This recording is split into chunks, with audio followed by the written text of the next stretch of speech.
But when it comes to our belief in the existence of God, right, we are on common ground with them.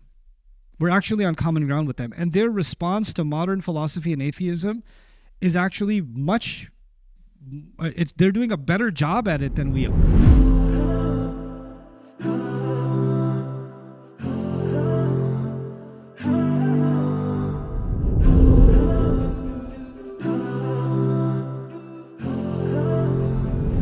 Assalamu alaikum, Ustad. Can you give me some advice? Ustad, You're past the point of advice. no, see, in all seriousness, so talking about the atheists specifically as far as this ayah went and the rejection, right? I wanted to know, because you might have perceived this in your travels, specifically with Australia, and I've been in the US as well, and we know that the atheist population over here is much, much higher and been going on for generations. And I understood from you today that we've got this French Revolution versus, what do you call it? Yeah. So I understood that concept today as well, which was new to me. But what I wanted to know was, what would work?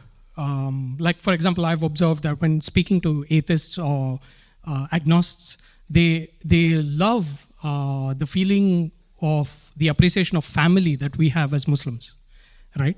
And from your observation, I want you to tell us specifically if you know of something that, atheists are completely, what do you say? They're very excited when they hear about Islam, specific aspects about Islam.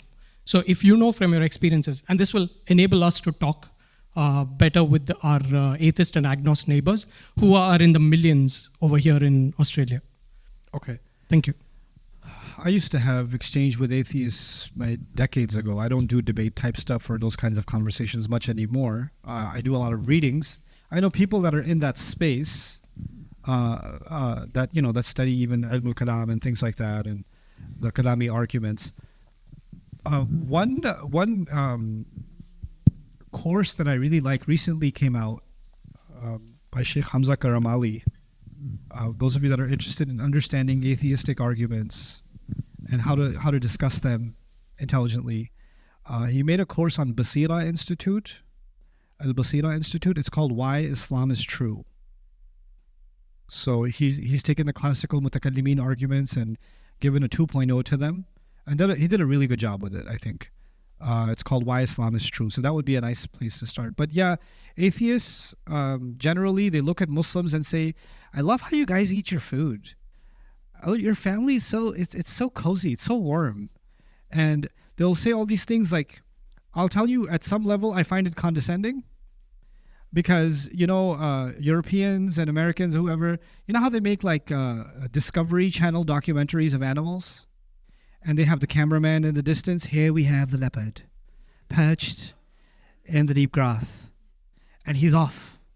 And, remarkable, the work of nature. They'll have those. And then they'll have like, oh, here we have the Muslims and their current culinary arts. And the marvelous architecture of these mosques. And they'll, and the family life. Sitting on the floor with humility.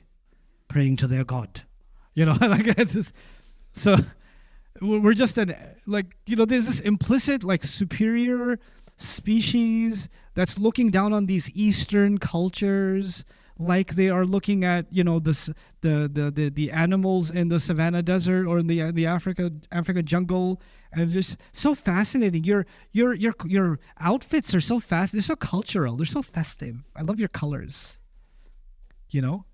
And your recitation is so beautiful. It's so cool. Can we play that in our World Food Fest? Right?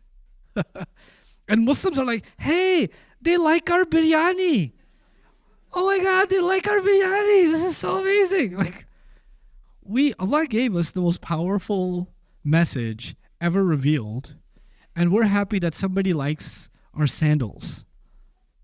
Or our, So we buy into that, and I don't think that we need to pander to their interests so much, but we should be presenting our ideas intelligently, which is why I think in the modern age, studying people like Iqbal becomes all the more important, because I know young people are studying Islamic theology and they're studying Aqidah, and they're studying Aqidah writings from a few centuries ago, right? But more recent writers on Islamic theology, like Iqbal, have done some absolutely incredible work, and it never met the light of day because they're not considered traditional sources of knowledge. And I don't think that's fair. And I think we're the ones that are missing out. Also, it's really important, in my opinion, for those of you that are interested in this space to study what Christians have been doing in terms of theology. I was going to talk about this tomorrow. I'll tell you just a hint about it today. We are different from the Christian religion and the Jewish religion completely. But when it comes to our belief in the existence of God, right, we are on common ground with them. We're actually on common ground with them. And their response to modern philosophy and atheism is actually they're doing a better job at it than we are in many ways.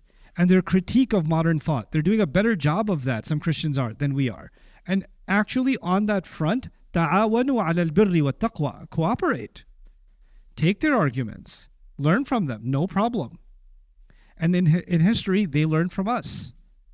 They've done that before from us. And we may take some things from them too. It's perfectly fine.